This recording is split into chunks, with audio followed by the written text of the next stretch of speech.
Hi, everybody. Good morning from New Zealand. It's 6 in the morning here, and I've actually been up since 1. I just woke up. Actually, I went to bed really early, but I woke up at 1 and I couldn't get back to sleep. So here we are. Orchestration Online is officially 10 years old as of today when I uploaded my very first video. Hang on, I'm getting some. Sorry about that. I'm getting. My headphones are plugged in. So yeah, it's been exactly 10 years since I uploaded my very first video on to the internet. So that officially starts off 10 years of Orchestration Online. And I've got everything right here for my party. I brought some cherry pie, which was baked last night. It's actually my son did this. My son is getting into baking and cooking and stuff like that, and he's great at it. And I've got my grapefruit soda, as you might remember from previous streams. This time I've got a straw.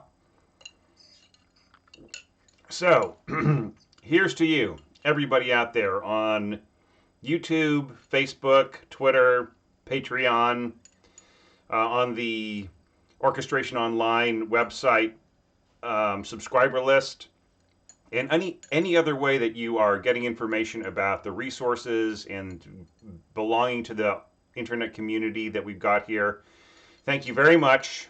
Here's to you. Has everybody got their drink? Here we go. Okay. I actually never drink soda except for just on these events. All right, so it's been a really amazing decade of my life, and it's been great to see people who started out, like, say, as teenagers, they're now doing their music degrees, and people who were adults, who were maybe semi-pro at the time, now they're fully pro, people who are just in it for the love of it, maybe younger or older amateurs or just students, fulfilling themselves, orchestrating pieces, having them evaluated by me or played by orchestras or groups of musicians. It's been fantastic.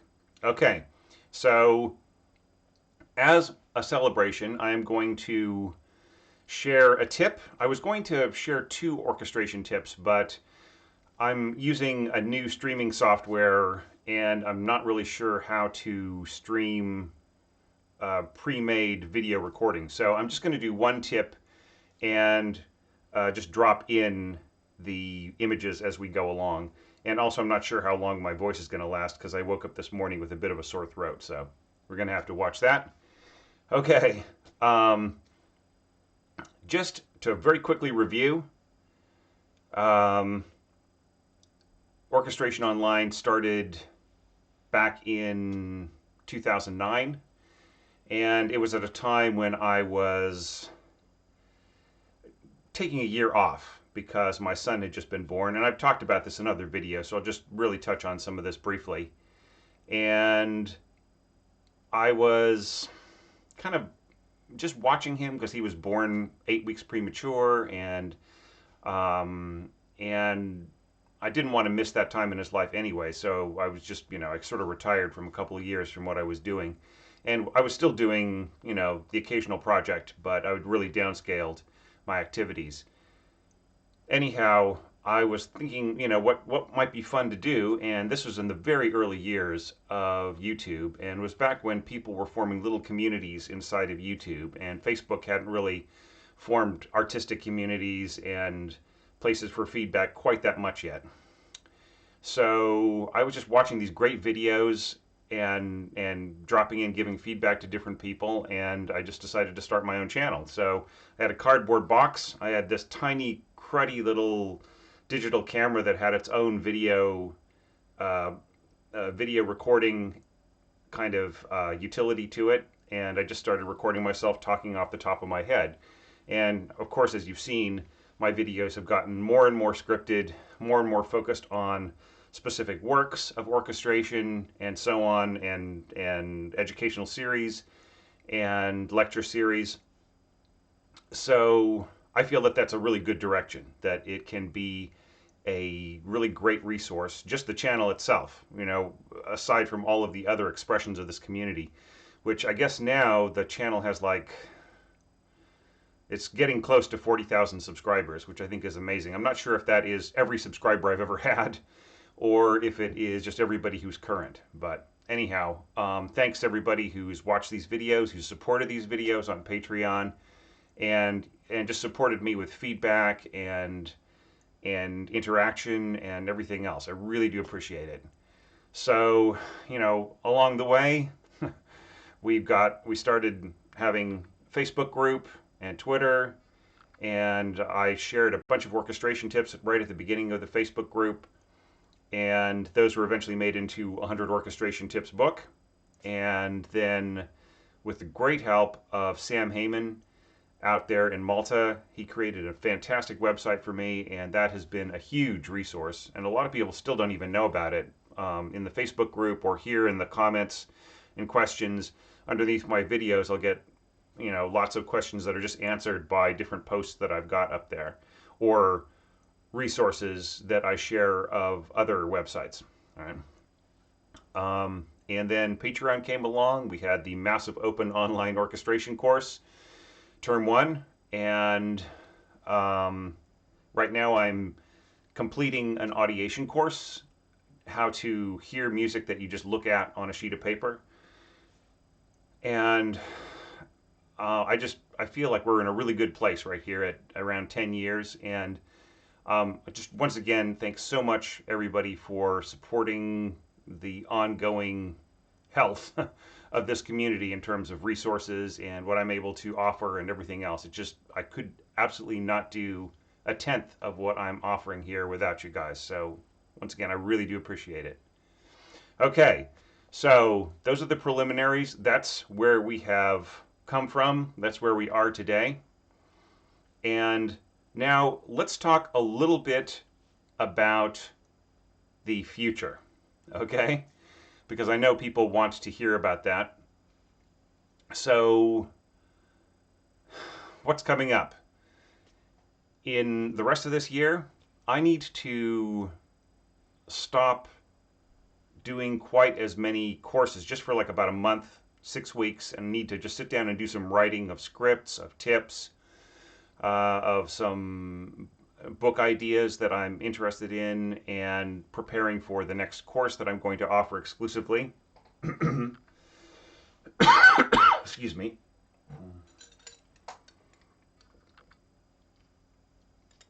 So, but what is coming up in the future for 2019? I am going to return to Sibelius and offer, just at first on Patreon, a orchestration project kind of course and see how that goes. And then later on I'll possibly refine that to a Mac Pro video course if they still want to support Sibelius education. I think they do. I'm pretty sure. But once again, I can't really speak for them. I have to sort of see what the consensus is and everything else. So I've gotten really positive encouragement about that. But I want to start off with this being a Patreon course because it's great to have that community just completely involved, chipping in, giving me feedback and suggestions, and doing coursework and stuff like that.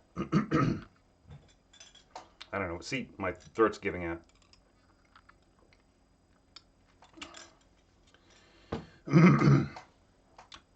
I've got 2 sets of orchestration lectures planned. I'm going to change to water because I think that's not helping my throat.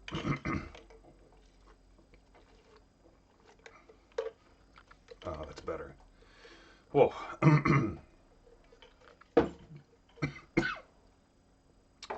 Okay, so orchestration lectures. So far, I've covered Pictures at an Exhibition as orchestrated by Ravel from the Mussorgsky piano score.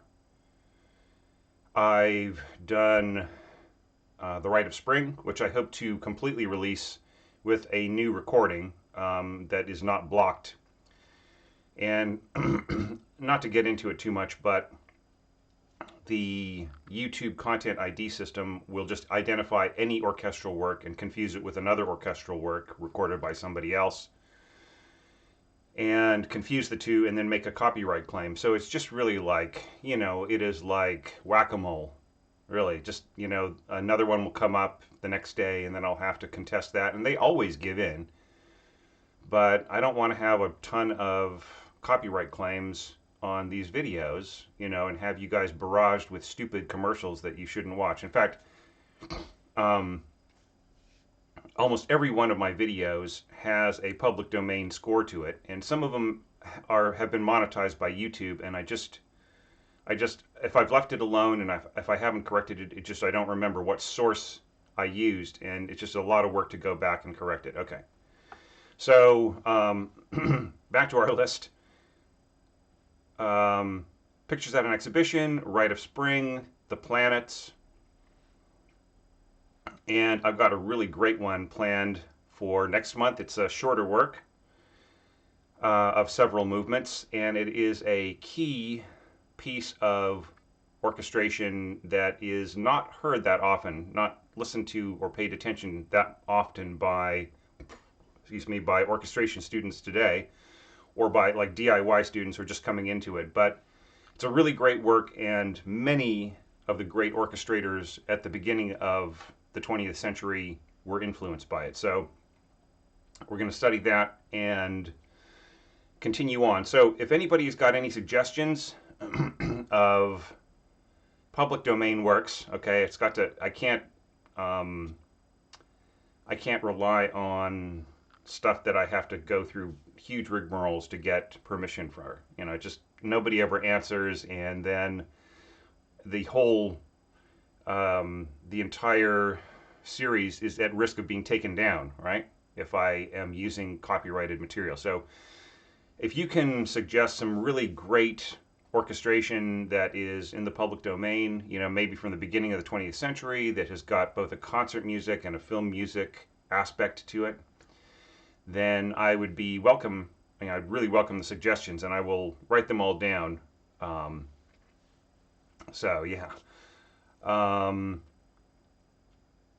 and I have, you might end up suggesting something that I've already thought of. There are at least 3 pieces that I want to do extended lectures on. So okay, so those are my plans for the rest of 2019. Then in 2020.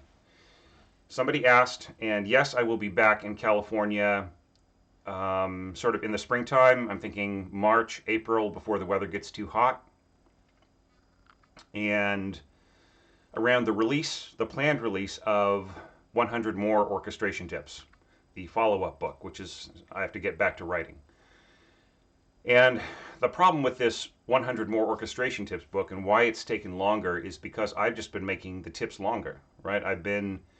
The average length of a tip from 100 More Orchestration Tips is about 3 times the length of an average tip for 100 orchestration tips. And there's more detail, there are more examples. I just feel that it's a more educational experience, and the topics are a little bit deeper because I had to sort of dig. It wasn't all of the obvious information on the surface, but just really things that are important to the players that the composers usually don't think about and are usually not written in the orchestration manuals. So,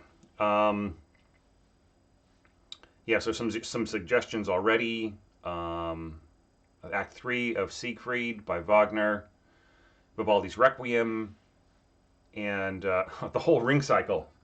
That's, that's not ambitious or anything.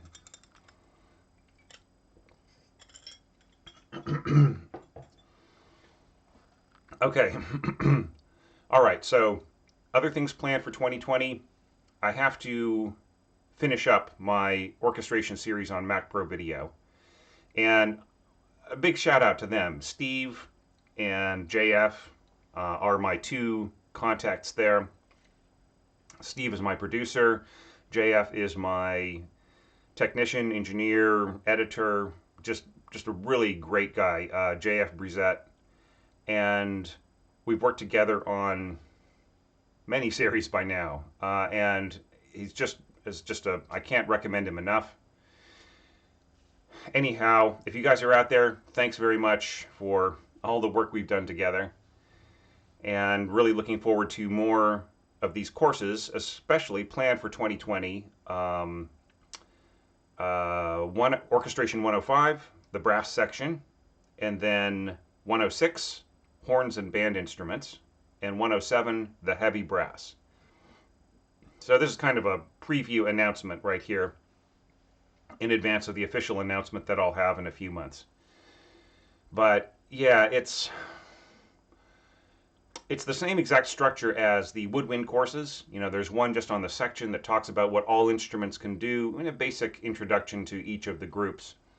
And then having 2 additional courses that cover the individual instruments in detail. And the horns could almost stand on their own as an entire course.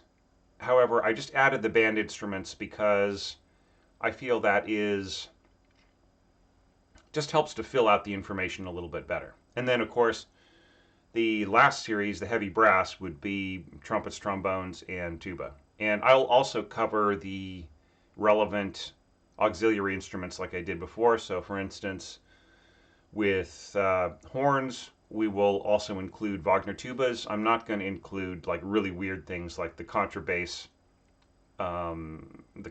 French horn or what. I'm not going to get into that. But I'm going to cover the standard instruments and their most typical auxiliary instruments. So, you know, the trumpet will have bass trumpet and piccolo trumpets, right?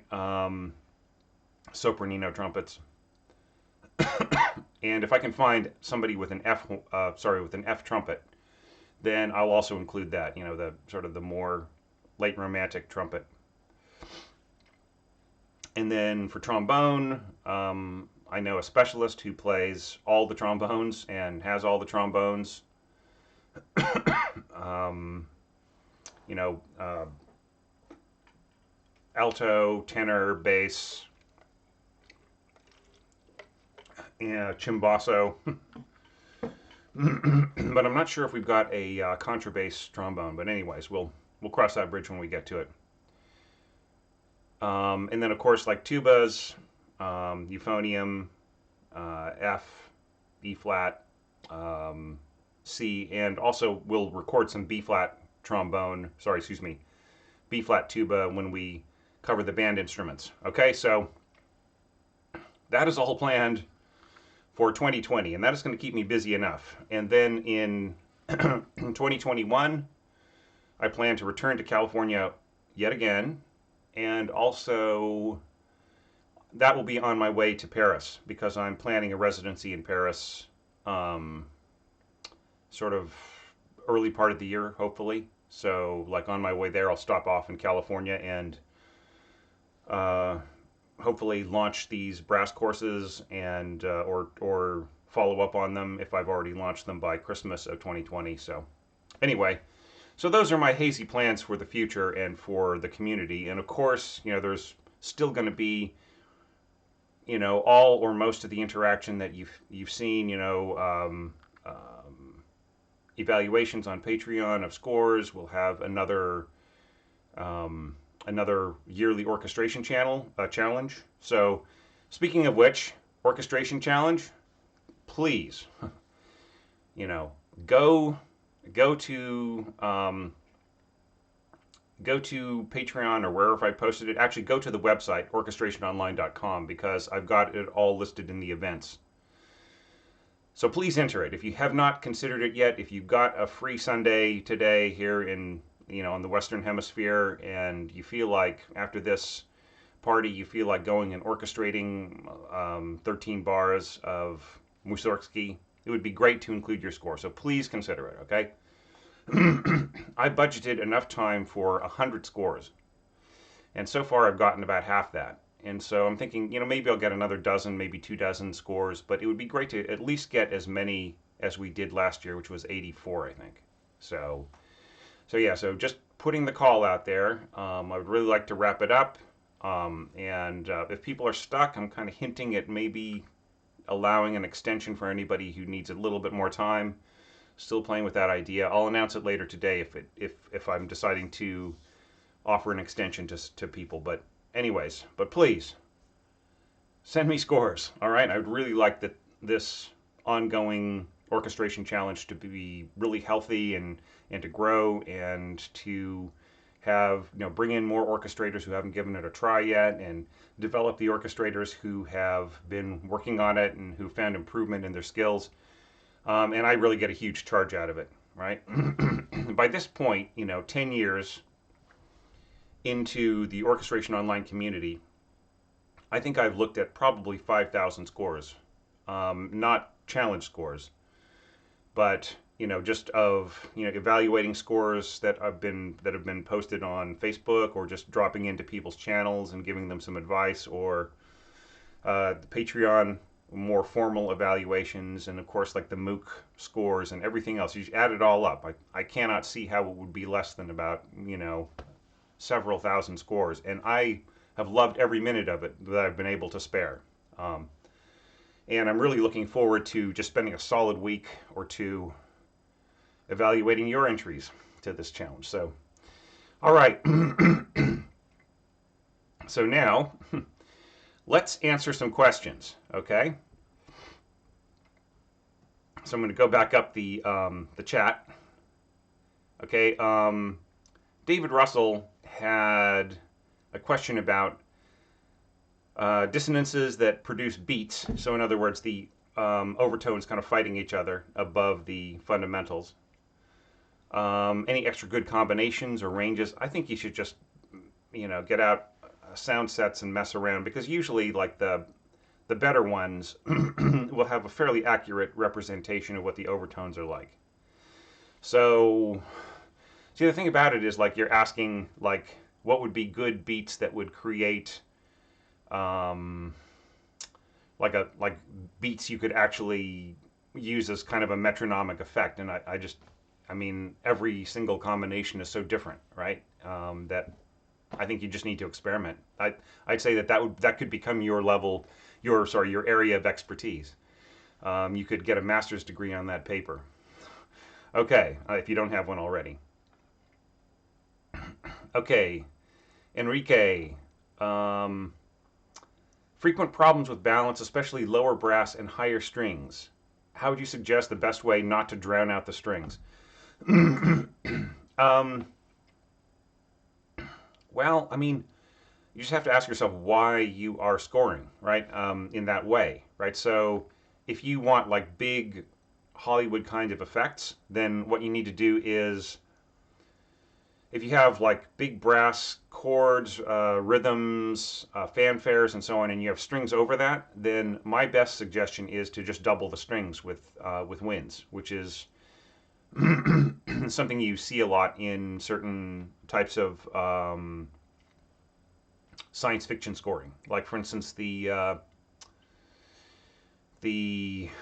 Star Trek reboots. The aesthetic laid down by Dennis McCarthy is like lots of exposed horns, lots of horns blending with middle string textures, and then to beef up the strings, a lot of times the strings are just in octaves, like very lyrical octaves, and then they are doubled by winds. So like typically like flutes doubling the firsts, oboes doubling the seconds, that kind of thing. And that is one way to get a very punchy, very solid sound. And the other thing too is just to not, just to look at examples of scoring and try to see how the composers proportion that kind of thing. Because, obviously we all have our models, we all have our favorite, our very influential music, right, that influences us as we grow and develop as artists. So you have to ask yourself, well, I'm writing, maybe trying to find your own voice, maybe writing in that particular style. So just like see how certain things balance. I would say study like Mahler, Mahler First Symphony, Tchaikovsky's Fifth and Sixth. Of course, I've got an entire an entire lecture series on the planets by Holst, and so on. So, you know, those are just a couple of tips. But yeah, but best way to not drown out the strings is to cut back on the brass, right? So next question. What are the reasons for using two harps beside quick changes of tuning? It's a really good question. I am going to answer this in an orchestration tip. Okay, so just stay posted for that. I'll make that one a public tip. Okay, you know why two harps? All right, it's because it's a really long. That would be a really long explanation, but just very briefly, it kind of has to do with, it's the same kind of thing as first and second woodwind instruments, right? So the first harpist generally gets like the bulk of the work, the solo parts, the most exposed stuff, and so on and so forth. Tends to play the higher passages. The second harp tends to join in like A2, right? There's a lot of scoring like that. We just want a bigger sound. And also interacting, dovetailing back and forth. And yeah, I mean, changing the tonality or tuning really counts a lot for that. And sometimes it's just giving the second player will play like very utilitarian type of stuff, and the first player will play more soloistic. So that's just the briefest way I could describe it. But yeah, but watch for that tip. I'm hoping to release that over the next couple of months when I wrap up the audiation course, which is coming to an end by the end of this month, hopefully. Okay, yeah, Lanny Morgan asked about second meetup in Greater LA. Yeah, and just like I said, I am planning to do that. So I hope to see you there, Lanny.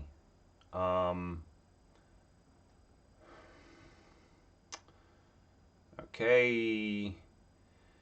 Question about crossover scoring.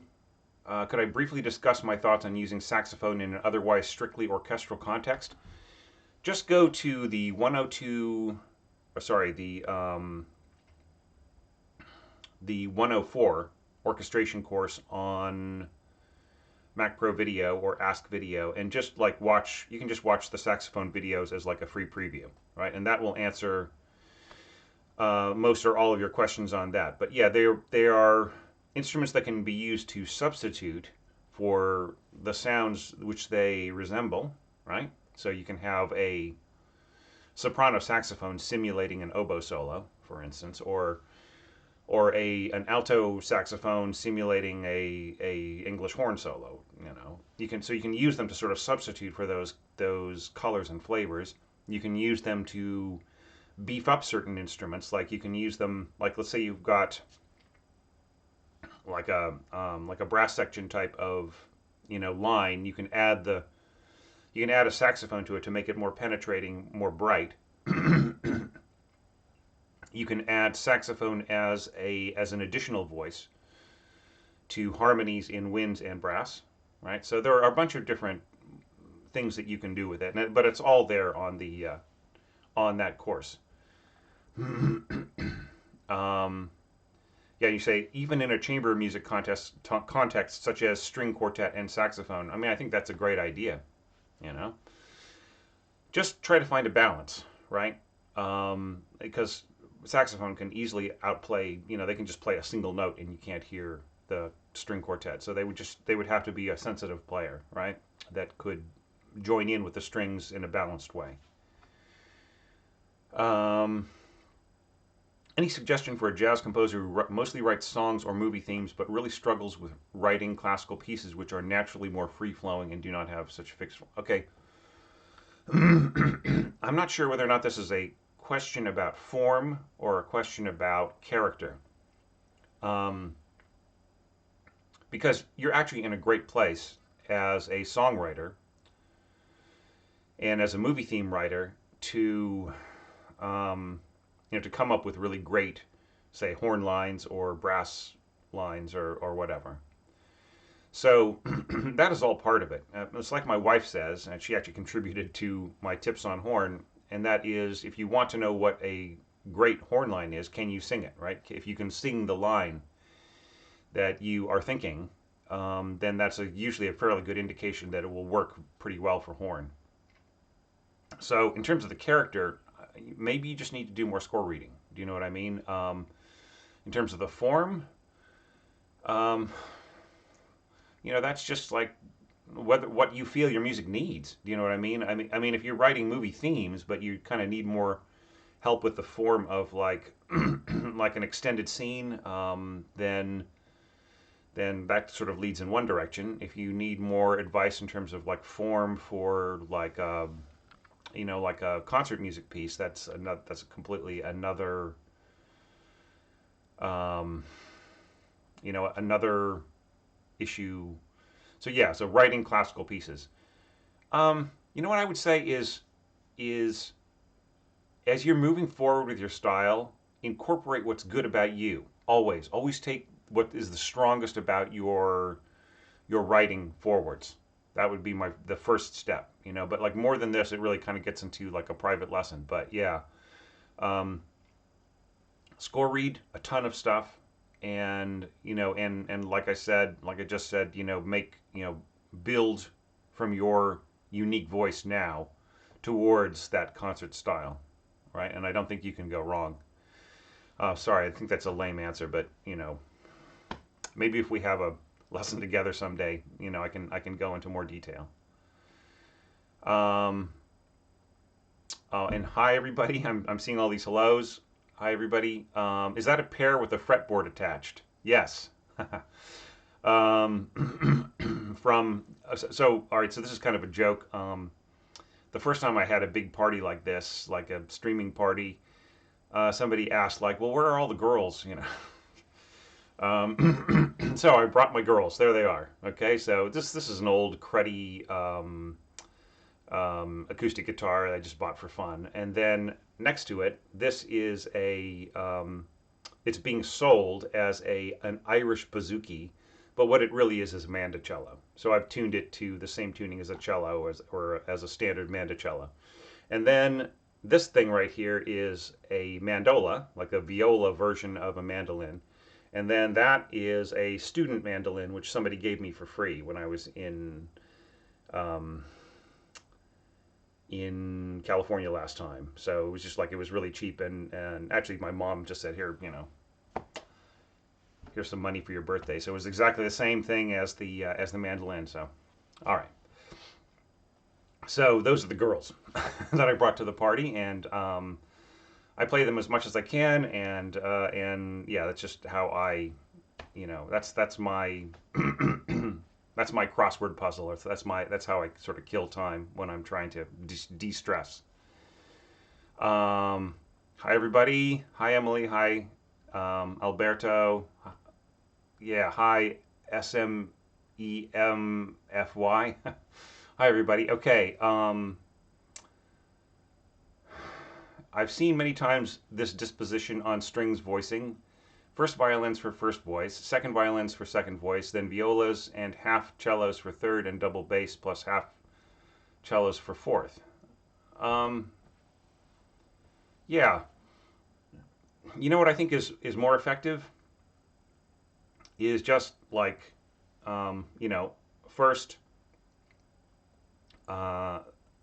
second, firsts on first voice, seconds on second voice, violas on third voice, cellos on fourth voice, and then double basses, playing the cello line an octave lower.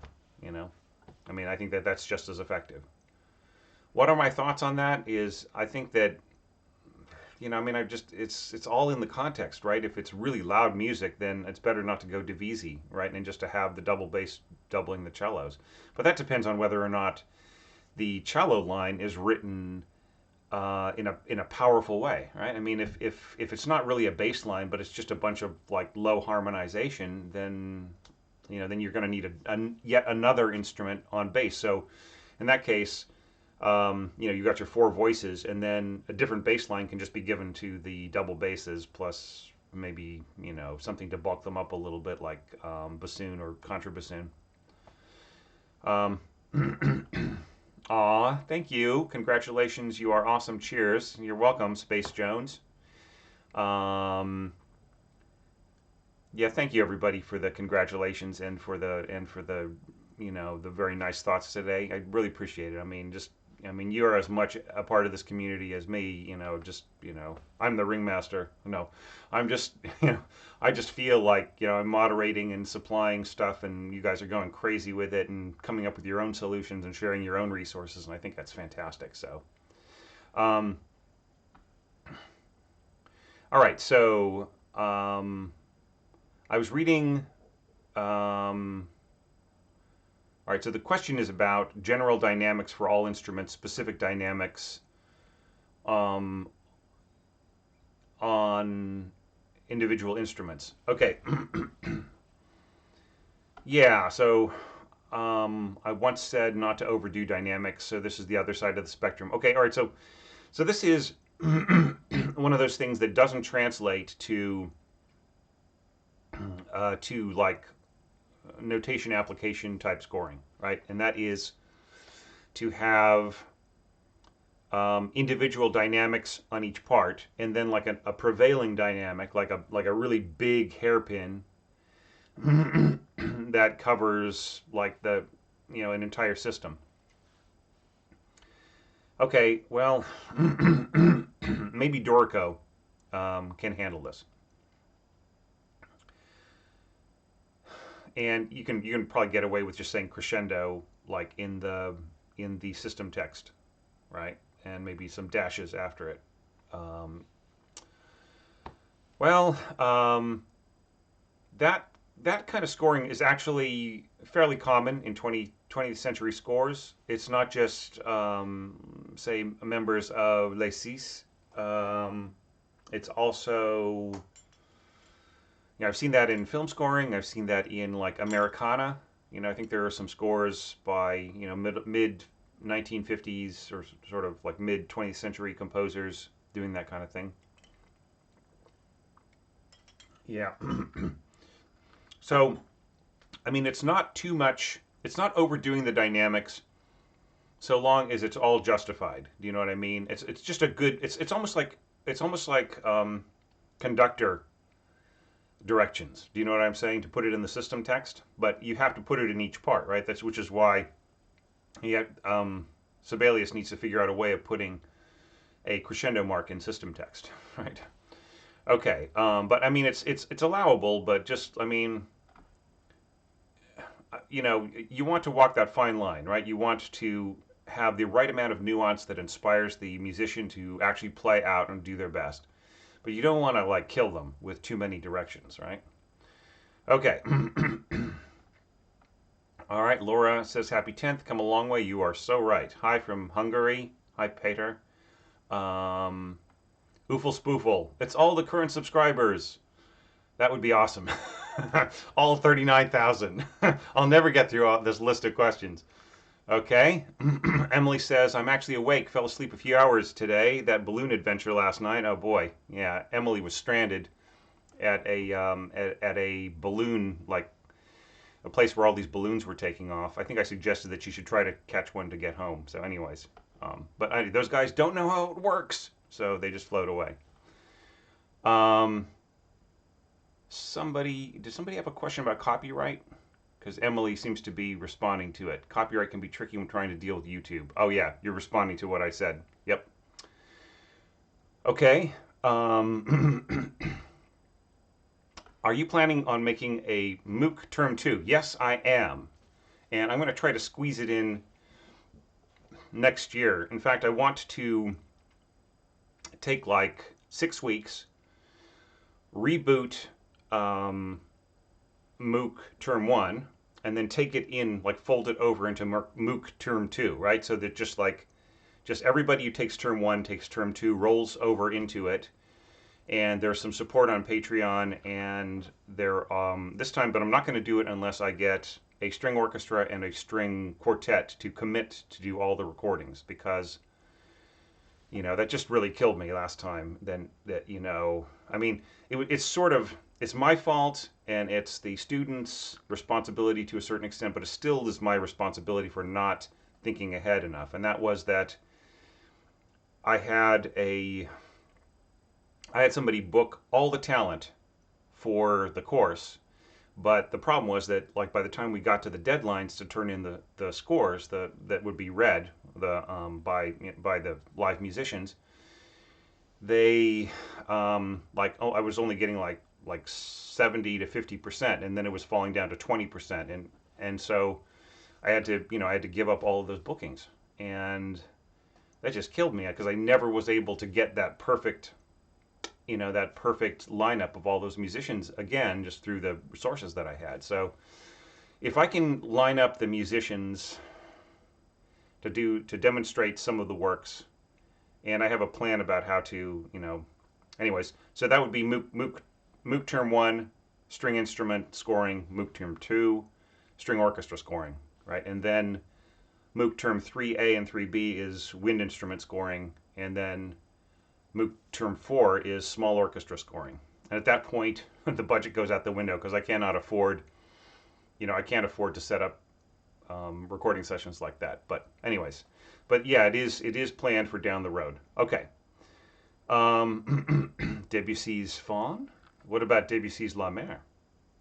Anyway, I will say no more. So Stefano says you'd use only music that is already on YouTube and not the performers' names in the description. Oh, I see. You're talking about the takedowns. Yeah, what I'm doing right now is I'm using the music of orchestras with their permission, right? So if YouTube gets a claim, I can just say I'm using the music that's on this recording, recorded by those people, and I have permission. And I've never had a claim disallowed. Okay. Doop-de-doo. Somebody is already guessing at what I'm going to be offering. It's a pretty good guess. Okay. Analyze 4 minutes and 33 seconds. We need it. Well, I'll tell you what, if you can give me the orchestral score for that. Okay, Webern's orchestral pieces, good to study. That is very true. People need to learn more about band instruments. Any plans on covering the alto clarinet, or is it too rare? Asks Emily. Well, Emily, I really do kind of cover it when I talk about the basset horn. So like the same qualities apply, I think, to both instruments. The older style basset horn had a narrower bore, right? And that gave it a really sort of penetrating, very horn-like, very peculiar, sort of intensely serious sound. But the basset horns of today have pretty much the same bore dimensions as the alto clarinet. So it's just a matter of different fingering systems and slightly different range. Unctuous seriousness, somebody has described the tone. So I feel that the basset horn chapters, and I do talk about the alto clarinet, and that's in my Orchestration 104 course on Mac Pro Video. Ravel's La Valse. I've got plans for Ravel that are pretty huge. And of course, everybody can guess what that means. Anyone have an F trumpet? I think down here there are a couple in New Zealand, so I just have to find the right specialist. Spinach Puffs. Yay! Thank you, Laura. They'll go really well with my virtual cherry pie. I'm proofreading my score. I will send it in. That is great. My feed like jumped way down, and now I'm lost. Okay, we're back where we were. Okay. Oh, somebody says happy birthday. Thank you. Tenor tuba terminology. I think I did a whole video on that. Don Juan or Till Eulenspiegel. Those are great, great suggestions. Thank you so much, Misha. I can come to Montreal. Oh, Emily, what a nice invitation. I might. That's one place I've never gone to is Eastern Canada. I've been to Western Canada, been to BC, and so on. But yeah, I've never been to Eastern Canada, which I really would like to go to Montreal, Toronto, and Ottawa if possible. I'll be there for your stay in Paris if you need any help. Count on it. I'll be totally lost. Okay. Oh, more happy birthdays. Thank you so much. Or happy anniversary. Yep. Um, okay. Proofreading my score. Send it. Okay. This is back where I got lost. Okay. Analysis of third act of Götterdämmerung, which reminds me of somebody.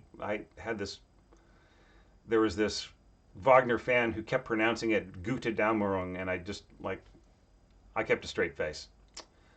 Um, but okay, so great channels, keep it going, great, and congratulations. What are my thoughts on 20th to 21st century orchestration? I'm talking about music that breaks the perception of harmony and turns that into noise. How do you orchestrate that? Brian, the answer to that is that every composer and every school of music has its own approaches, right? So I could say, oh, you do X, Y, and Z, but then like you can get the same effect by doing it a different way, and um,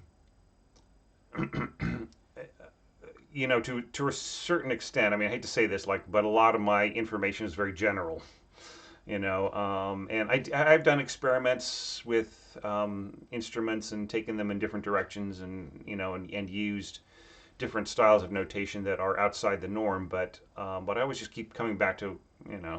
So I mean, it would be hard for me to base a comprehensive course that really progressively moved forward with a lot of this stuff, because nowadays people might use a different style of communicating their inexpressible ideas, right? So that's the one thing, and the other thing is that it's under copyright, so I'm not allowed to do it.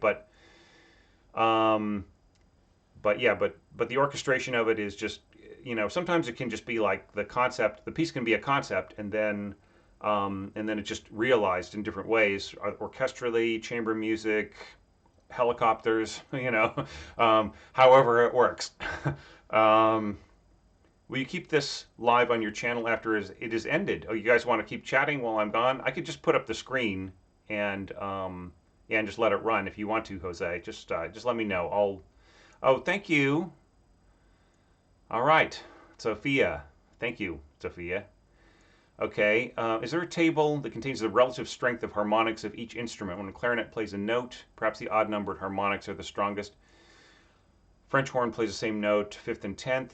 Yeah, I mean, some of this you can just hear yourself. It's like qualities of tone. And, I mean, they could be charted, but the problem with charting it is once again, you're just dealing with really general things, because certain wind players and brass players get unique sounds just by manipulating the overtones, and they work on that particular sound, like Klaus Thunemann. So if you want to hear a Vivaldi bassoon concerto that sounds unlike anybody else's Vivaldi, go listen to his recordings. Listen to Arthur Grossman playing a Vivaldi bassoon concerto, and he's a serviceable player. He's a virtuoso. He's great. He's a fantastic guy. Then play Thunemann's version of it, and it just sounds like a different instrument, right? So and the reason for that is Thunemann is adjusting his embouchure to play, to sort of emphasize different harmonic overtones. And some players will just play with that with their entire approach, and some players will just focus on that particular thing, and that will give them a different sound from anybody else. Dennis Brain's horn playing. That's another example of somebody with a completely unique sound that is due to the fact that they have a certain approach with the overtones that is different from everybody else's. I mean, to a certain extent, it is the same, because that's the way that the instrument is played, but just subtly emphasizing different nuances of you know, that's the whole thing. All right, I'll shut up about it now. What do I think about using DAWs? Have you ever used them? I think composers that use DAWs exclusively are very different to notation software users, often relying on impossible orchestration. Well, but you know, I think that this is where it is all happening. Do you know what I mean? That's how I orchestrate. It's all up here. So, you know, I have composed on DAWs. I have composed on like workstations from like, you know, the old style keyboard workstations.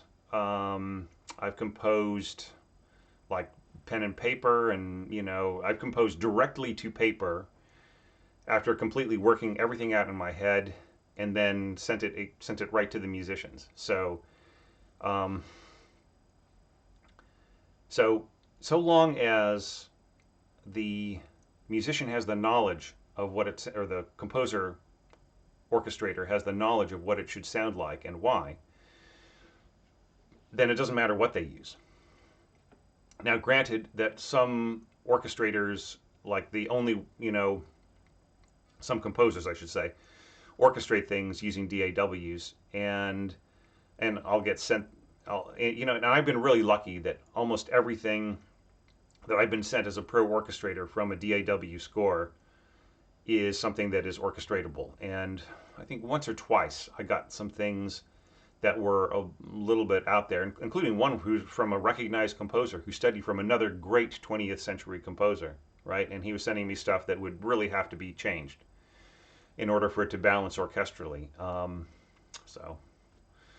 But you know, but look, I've seen stuff from notation-based composers that doesn't work at all, right? And stuff from DAW composers that works beautifully. So I can't really say, you know, that they often rely on impossible orchestrations. I mean, I think sometimes both approaches, you know, but that just comes from not having completely realized it up here, right?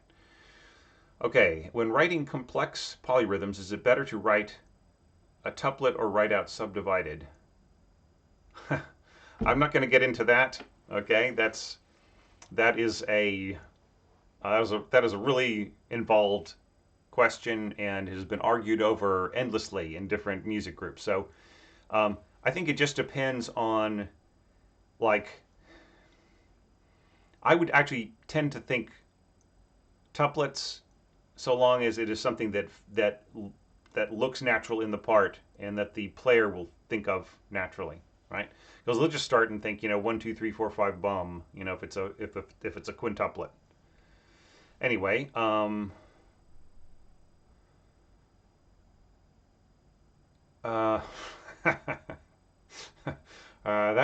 that's okay. Some funny people, some funny jokes there. Um, All right. Do I hear chords in my mind when score reading? Absolutely. And in fact, I'm in the Audiation 101 course. I'm actually teaching people right now to hear harmony and then to hear accompaniment patterns along to simple melodies, right? And then the last step will be I'll just put a piece of sheet music in front of them and say, okay, read it and hear it. And then if they can't, then I'll show them all the steps that they can take to reading it and hearing it. All right.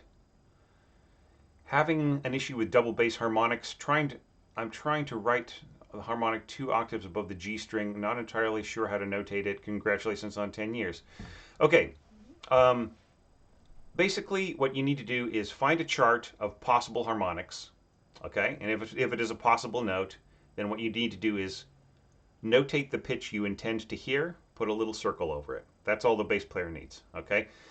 Because bass players don't tend to deal with artificial harmonics. Now, virtuoso bass players can do that, but like section players in an orchestra, they just want to see where, you know, what's the destination pitch, right?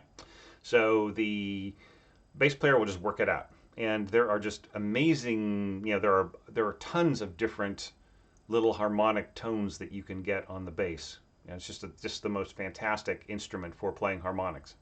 So, you know, or you could, if you have a bass guitar, you can work out those, you know, just can touch those different nodes. So, but yeah, but just, yeah. Okay. All right. Justin is here. That is a watermelon with strings. That's right. What pieces in the contemporary repertoire, Ligeti, Messiaen, should a well-rounded orchestrator know? Um, well, I mean, listen to everything. I mean, I can't say like because like go back and read Orchestration by Cecil Forsyth and look at the composers he thought were important and that he quoted that nobody listens to today. Right? They were the composers he knew that would make good examples, and he knew they were getting a lot of play in the concert halls of his day. So, I mean, I'm pretty sure Goretzky, Ligeti, Messiaen, they're established in the repertoire now, right? So, I mean, the established repertoire of contemporary composers, definitely is, and it could be even styles that you don't like. If you hate minimalism, you should listen to it anyways because the orchestration is what matters, right? Is what's important to us. Um, I have heard some fantastic pieces by Philip Glass, and I've heard some pieces that have just left me cold. Okay, but I cannot deny that like some of his orchestrations are fantastic. Like Igniton, I feel that's just beautifully orchestrated. So anyway, um, can you play Handel's water music on a stringed watermelon? Yes, you can. Um, all right, all right. Thank you, everybody, and everybody's saying hi to each other. See, we're a community. Yay! Hi, Justin. Okay. Any format preferences for the orchestration challenge as to time signature, huge or normal, landscape or score layout? How about a video rendering? Is that helpful? Okay, so Peter, um, I think I've already talked about this.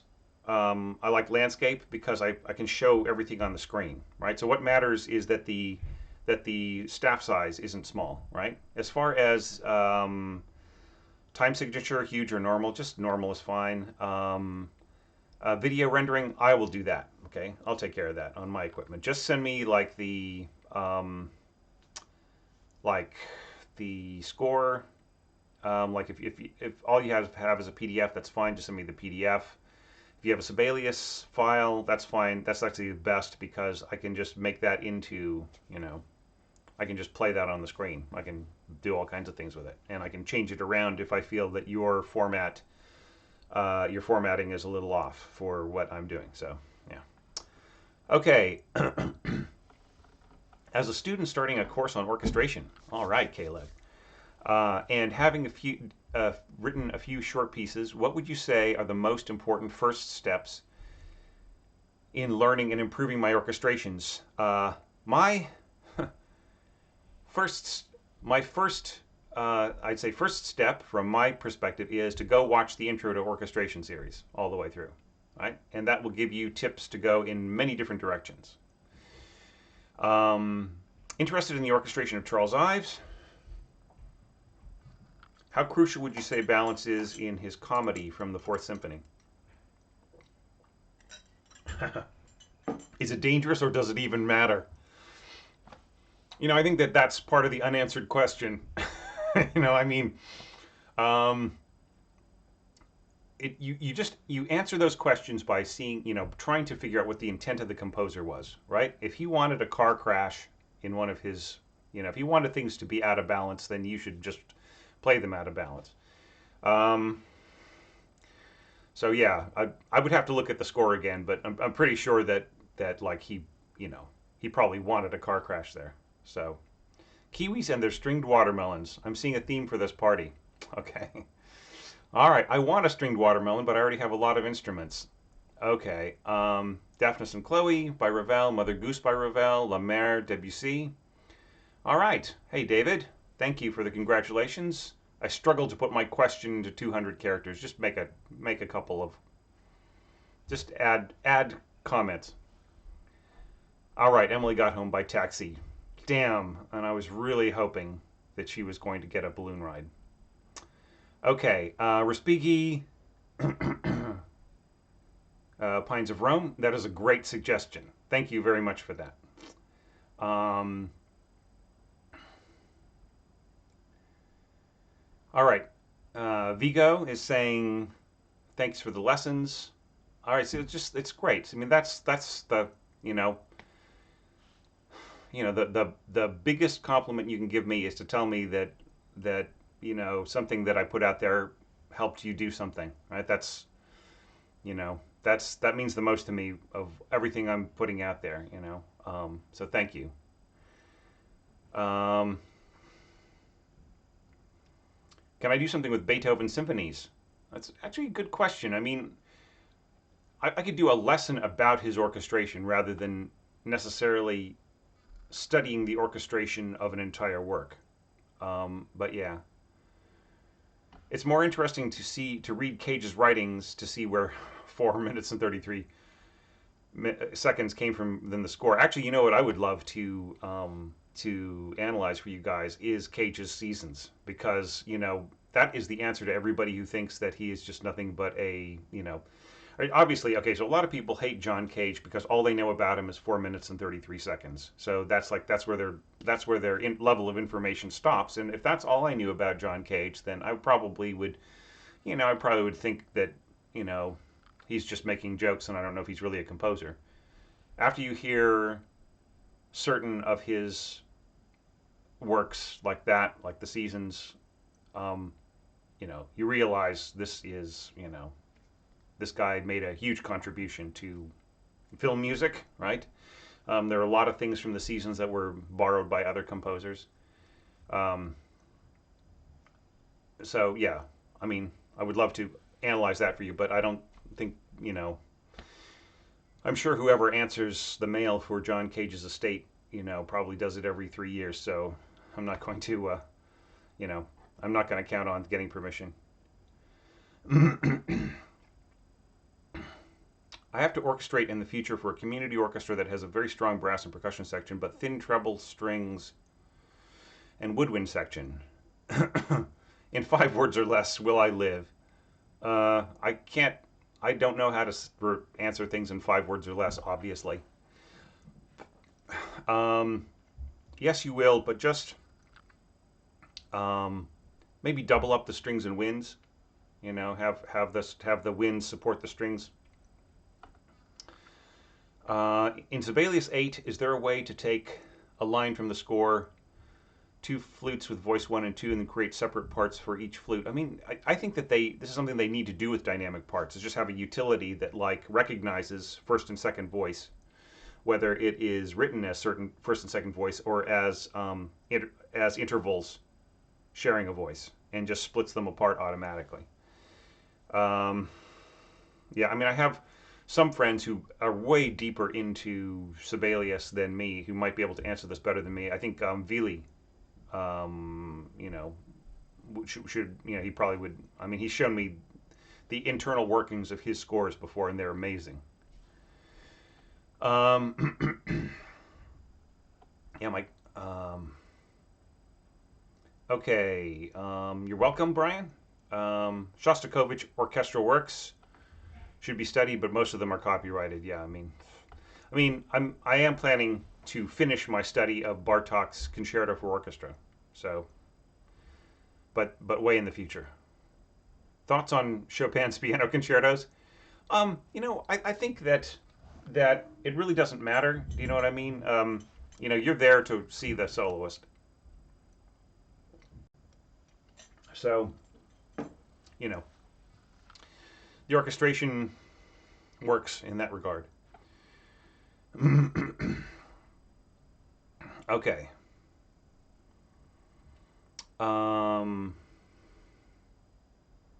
Steve Reich has a good ear for orchestration / instrumental tone colors. Yeah, music for 18 instruments.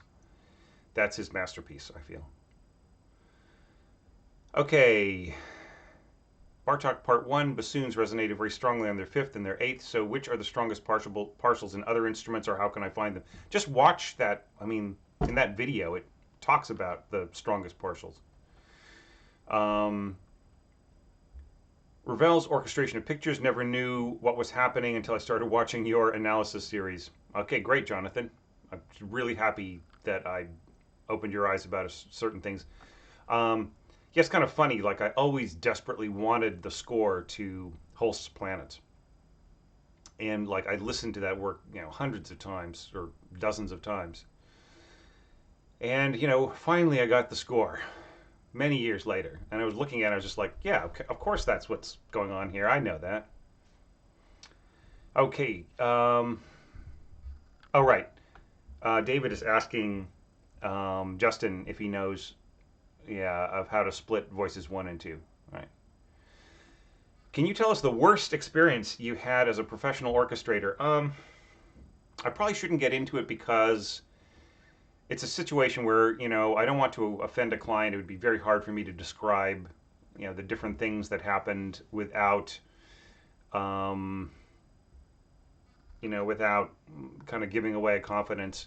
I mean, the thing is that like it is actually so almost never that I get a bad experience orchestrating.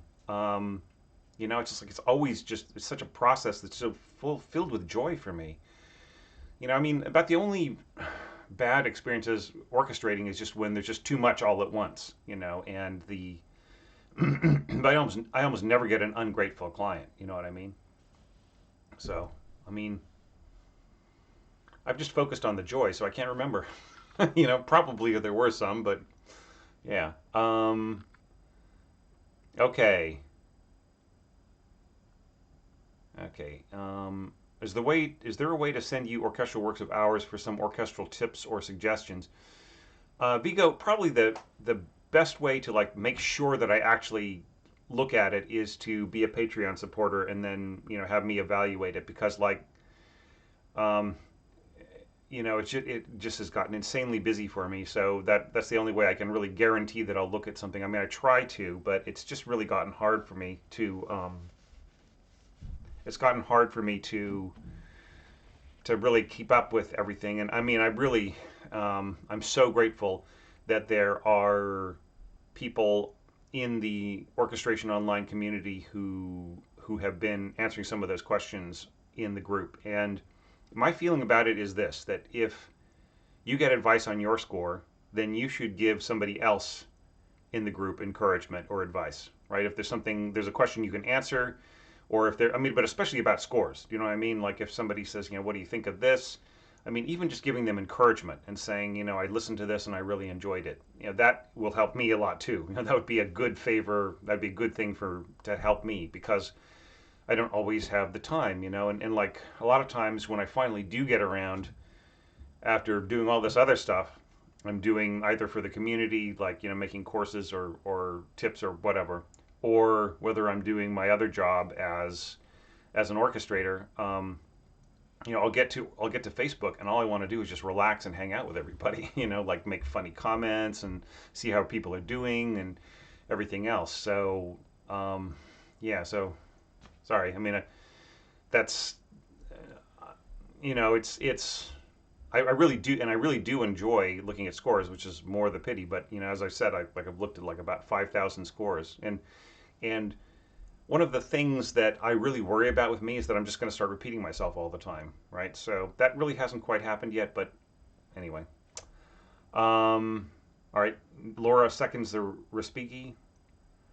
Relatively famous works that contain abundantly bad orchestration. Well, I mean, it just depends on what you consider to be bad orchestration. Like orchestration that absolutely needs to be fixed because the composer didn't know what they were doing. Um, it's actually fairly rare. Um, like for instance, people beat up on Schumann because he is like he's like everybody's go-to example.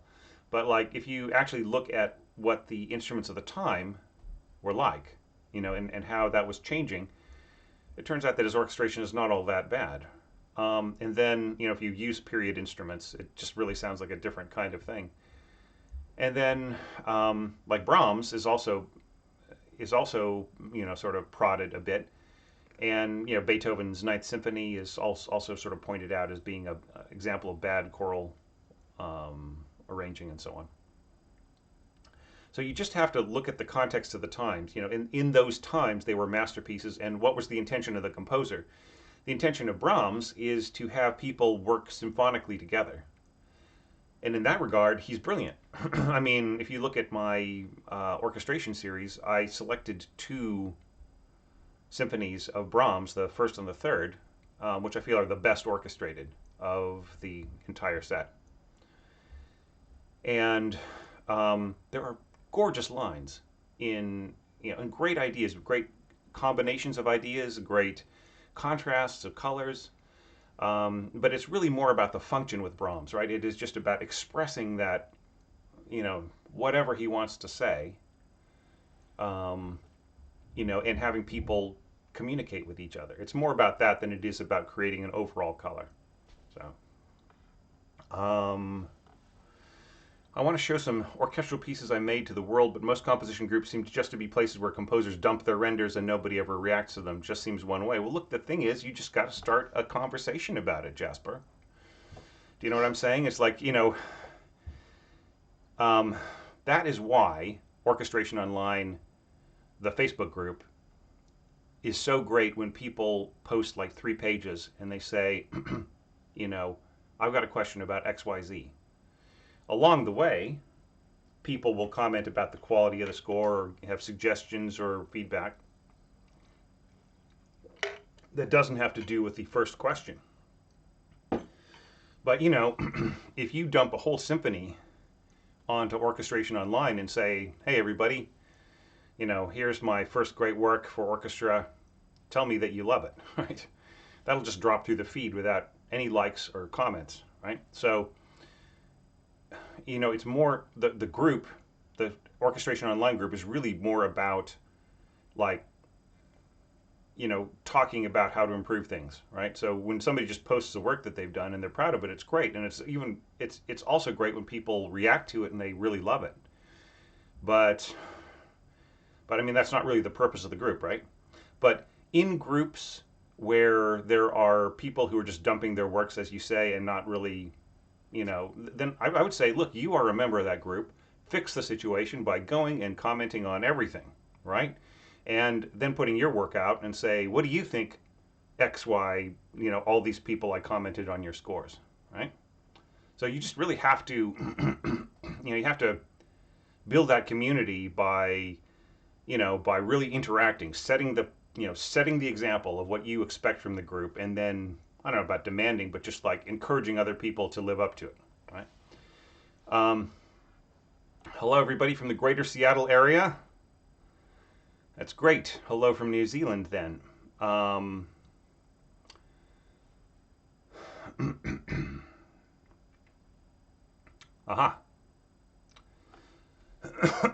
No analysis of Beethoven's Ninth would actually be cool. An analysis of Beethoven's Ninth would be cool. Scriabin is my dog, is the name of somebody on here. That's great. Any thoughts on 20th century composers like Szymanowski? Yeah, I mean, if it's not in copyright, then that just saves me a week's work, right? That could be disappointed.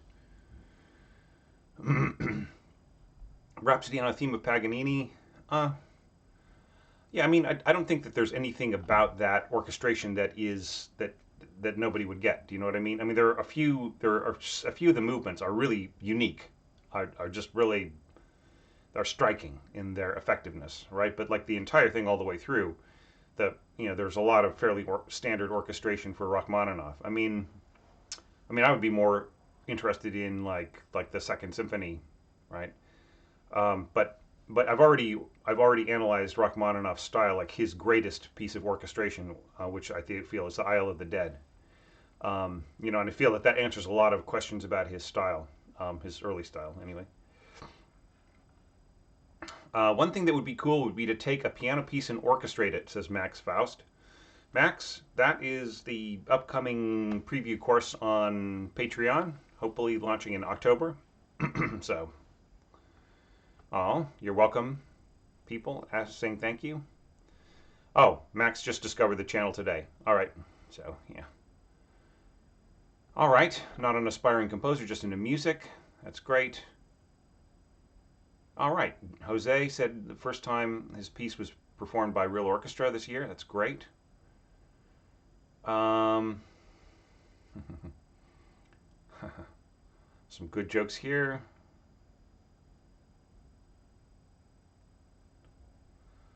Thoughts on Turanga Lila, excuse me, Symphony? Got an hour? No, all right. Yeah, and I talked about how I am going to be orchestrating, lecturing on the rest of Bartok's concerto. One thing that I would love to do once it's out of copyright is do a lecture about the Prokofiev First Violin Concerto. I mean, I feel like that is a masterpiece of orchestration. Okay. All right, so I'm getting to the end of the questions. All right.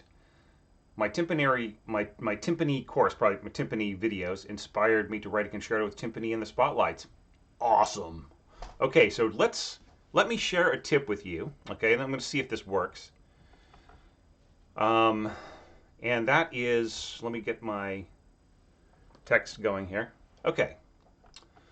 So here we go. So this is just going to be a tip live. I'm going to show you the screens as I talk about them. And keep asking questions as I do this, as you think of them, all right? Okay, so orchestration tip. The character of harp registers, which is tip number 74 from the 100 More Orchestration Tips book coming in 2020. Though often neglected in orchestration manuals, harp registers can be as individual as that of any wind or brass instrument. There has been some great writing concerning the harp in orchestration manuals. Technique, pedal settings, and even a bit of scoring are common features of such advice. Yet despite attempts to avoid treating the harp pianistically, the unconscious privilege of the 10-fingered, that's you pianists, still creeps in from time to time, especially in the absence of any detailed narrative about the harp's individuality of register. This, in my view, has led to a plethora of assumptions about what a live harp can accomplish in terms of sustain, articulation, and projection. The situation isn't helped by idealized sound sets giving the impression that a harp, like a piano, has a certain homogeneity across its entire range. And I'm going to jump off the script for a second here. Take a sip of water and just say that, yeah, that sound sets really tend to idealize the harp's range, right? They don't, it really, it's balanced all the way through. And I think that's a total mistake. The imbalances, I think, should be available more than the balances. Okay, back to the script. Here's yet another instance in which the harp is not like a piano. The harp has registers which are as unique across its range as any wind or brass instrument, each with its own strengths and weaknesses. These registers slowly change from one to another, but we can apply 3 general divisions to its full range. And take a look at that chart as I take another drink.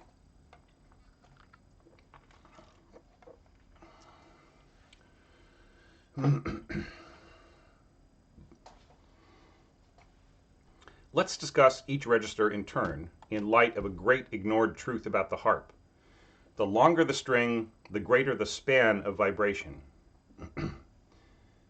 This means that the lowest strings will have quite a wide span. By span, I mean the actual motion of the string back and forth as it vibrates, like loudly plucking an open low E string on a guitar and watching it appear to instantly fatten as it vibrates. That's what I mean by span. You can also observe this phenomenon at work on a grand piano with its lid up by loudly playing a key on its lowest notes and watching the single string fatten as it vibrates. The same is true with low harp strings in their bottom octave. In fact, these low strings have been slightly over-designed for projection, as you can see by how the crest of the harp's neck flares upward toward its bass register. As a result, a harpist may tend to mark a dampening of strings that sustain for too long with a coda sign. So you'll sometimes see that on harp parts. They'll just put the a circle with a cross in it, just to indicate that the sound should be muffled. Low register strings played with great ferocity will tend to twang and even buzz against the other strings when great force is applied. All the more potent considering their metal windings. This is why one should be careful in scoring a forte fortissimo note on the very lowest strings. This buzzing may also become prominent in a pedal glissando, where a note is struck and then changed in pitch by pedaling, which works much better shifting up than shifting down. I've used this effect myself in my harp concerto. And you can see there on the screen,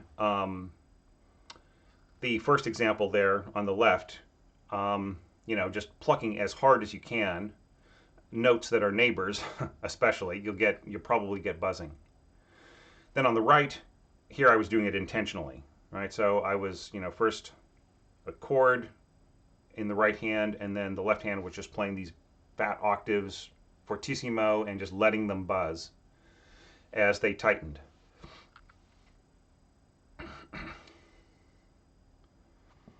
Buzzing aside, the fact remains that the harp's low register has the greatest sustain and projection of its entire range. It can whisper elegantly and yet perfectly audibly in a soft harp solo, or plunk quite convincingly in a more complex texture, so long as there's no competition from other bass register instruments. And I think I've got I think I was intending to, I might have the wrong image there. Yeah, okay. Just gonna try something here. Oh, I see what happened. Okay, yeah, so I had an example there from Holst's Planets of Saturn, bars 1 to 10 of figure 2. So I would just say, check that out in your copy of Holst's Planets, and I'll make sure that that image is in the tip. I saved 2 things under the same name, and I lost one of them. Okay, so now to the harp's middle register, which we're seeing here on the screen in the Pierney Impromptu Caprice. Okay. The harp's middle register represents a compromise between the extreme tension of the high register and the lucid sustain of the low strings. This compromise results in a balance of those forces in an area in which most harp scoring will tend to default, not that it has to, just that we make it so. Generally speaking, the strings will tend to buzz and twang a great deal less when played very loudly. But it's not loudness that's necessarily at a premium, but rather the sheer breadth of dynamic variation. The middle register's relatively generous string length, coupled with greater tension, allows the harpist to inform their playing with a great degree of expressive subtlety. What's more, as I'll mention in tip 75, the middle register's strings are the most comfortably and equally positioned between the 2 hands. But here, this is harp repertoire at its most expressive. This just seems to flow and just evolve right out of the sound of the harp. It's just wonderfully well written for the harp.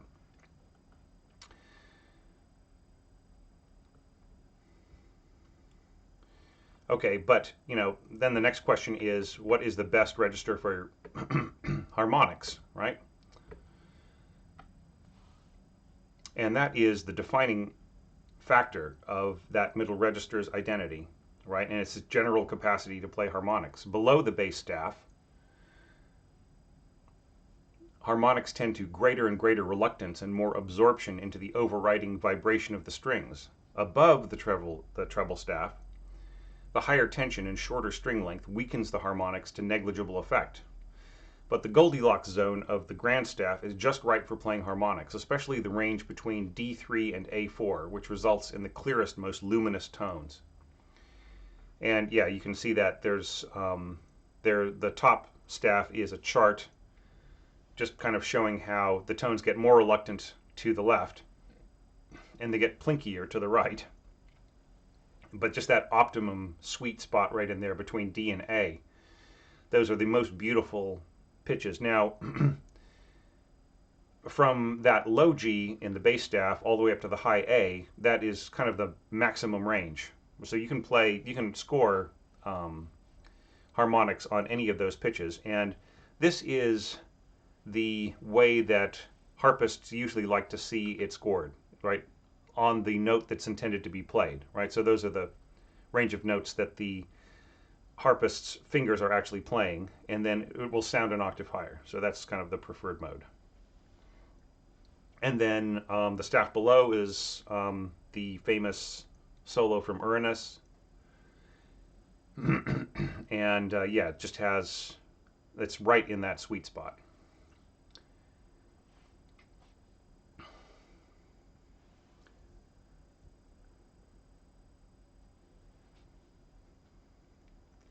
All right, that just leaves the upper register of the harp.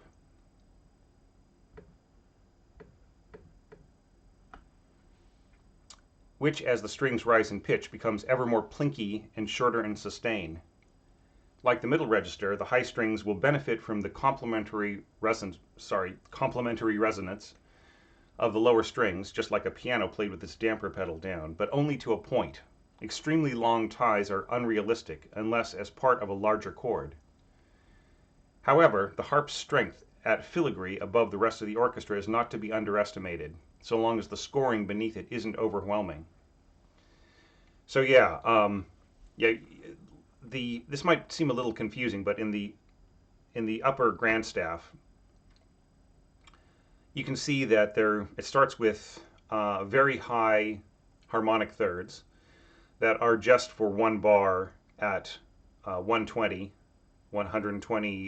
beats per minute, and then an octave lower, 2 bars of 120, and then like what's that like having those high pitches supported from below by pitches that are are consonant will help to sustain them across 4 bars. But what's unrealistic is like very long ties of those same pitches, unaccompanied by lower tones, right? So that is pretty much what I'm trying to illustrate in the top grand staff. And then in the lower grand staff is some really great upper slash middle register harp soloing.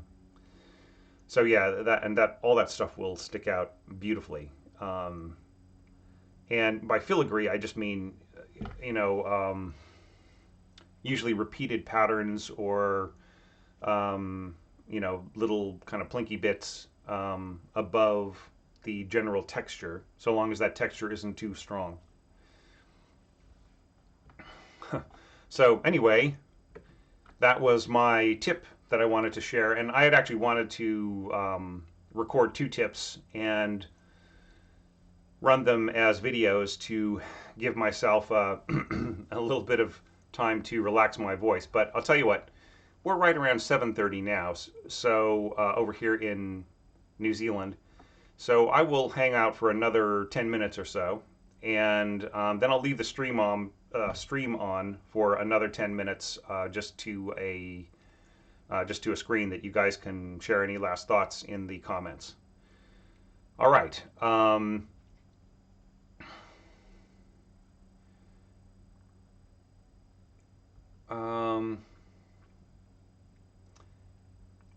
Okay, message retracted. Any chance covering jazz with orchestra? How to write for this setting? I actually wanted to. I imagined to myself that if I had, finished a master's degree or something like that, that I would be writing a paper on Gershwin's orchestra. In fact, that was a book that I wanted to write for the longest time, and I've sort of lost interest in it a bit. But just like the just the history of his orchestration, the people who orchestrated his earlier attempts, and just the culture of people, like the people who worked on the scandals, and then and then Ferd Grofé working with Paul Whiteman, and then Gershwin learning from those experiences to form his own style, and just really analyzing his own orchestrations and just and the orchestra of the day, right? So yeah, I mean, as far as jazz goes, it's really kind of hard to find good resources, in terms of like crossover with concert music instruments. There is a section in the in a couple of different mid-century orchestration manuals, and they don't tend to really speak from any kind of position of authority, right? And so, I mean, I feel like your best bet is to like study like jazz scoring and then work your way backward, right? Um, but yeah, I mean, I would love to talk about it more, but so long as I can deal with things that are not copyrighted, I'd love to lecture on it. Like Gershwin is supposedly out of copyright, so it might be fun to take a look at the like at American in Paris. Might be a fun one to do a lecture on someday. Okay, what do I think are the most common mistakes of beginning orchestrators? Okay, so I've actually done a video on this. It's video number 6, number 666. No, video number 6 of my Intro to Orchestration series. So check that out, Johan. But I was actually thinking of doing a follow-up one, which would be 10 common errors of transcription, right? Of like, as a kind of a guide to people who were going to be participating in the orchestration challenge, right? So just mistakes that I was noticing a lot in that regard.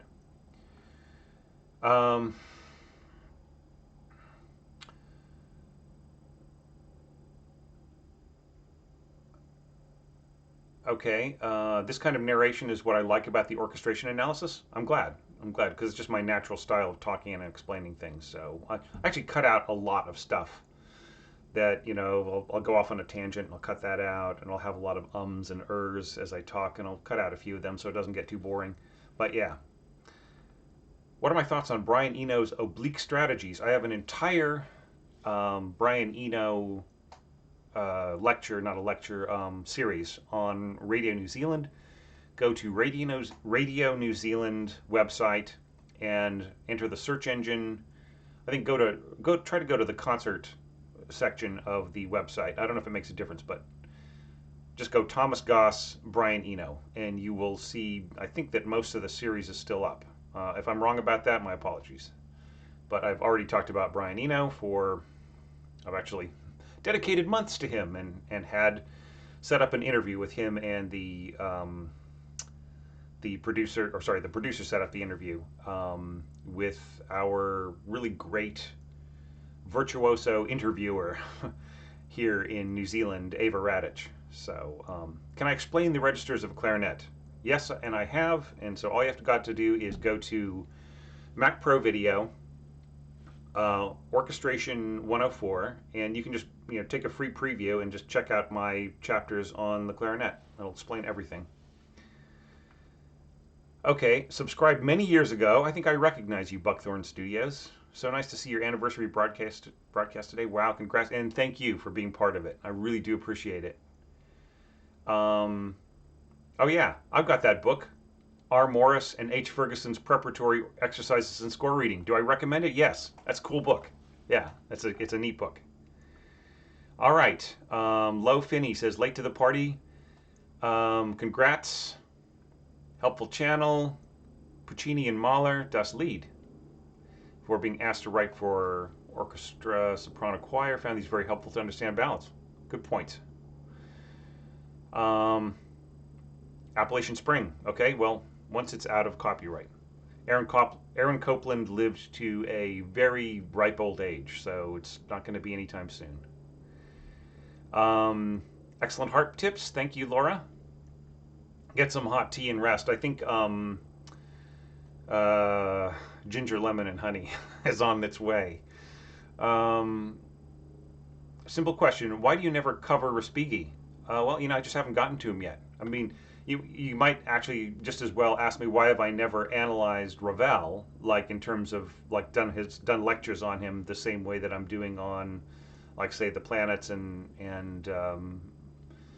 yeah. So yeah, I mean it's a good question. I gotta I gotta work my way up to it. Um, what do I think of Lindbergh's clarinet concerto? I think it's intriguing. Yeah, I think it's very cool. During playback, does Sibelius note performer take unison and divisi for strings into consideration? No, it doesn't. No, it's just, it doesn't play, like when it says A2, it doesn't thicken the tone. So, yeah. What is the best 20th century symphony and why is it Copland 3? um, I know people who love the second Howard Hanson symphony who would fight you over that, Justin. But not that wouldn't be me. What is the greatest 20th century symphony? I don't know. Um, yeah, Copland is pretty amazing, though. I've got to say. I mean, the thing is, I love all well-written music. You know what I mean? And all great styles. The great exponents of the great styles, and all the little tributaries. Like, one of my favorite composers is Monpeau. I mean, and he is like his own little thing. Some people said, oh, he's just kind of like a Spanish Ravel, but no, that's totally not it at all. Because there's all this influence of other composers in there, Scriabin, Granados. I mean, there's just so much in his music. It's just so cool, and it just keeps going its own direction. I mean, I would love to offer Monpeau as fodder for an orchestration challenge, but I want to wait until it's in the public domain. Missa Solemnis by Beethoven. That's a great suggestion. That is for its day. That is a well orchestrated piece of music. So also might be interesting to compare like Weber with Schubert. Their orchestration styles. Weber's just I mean, yeah, he just really stepped forward very quickly and yeah.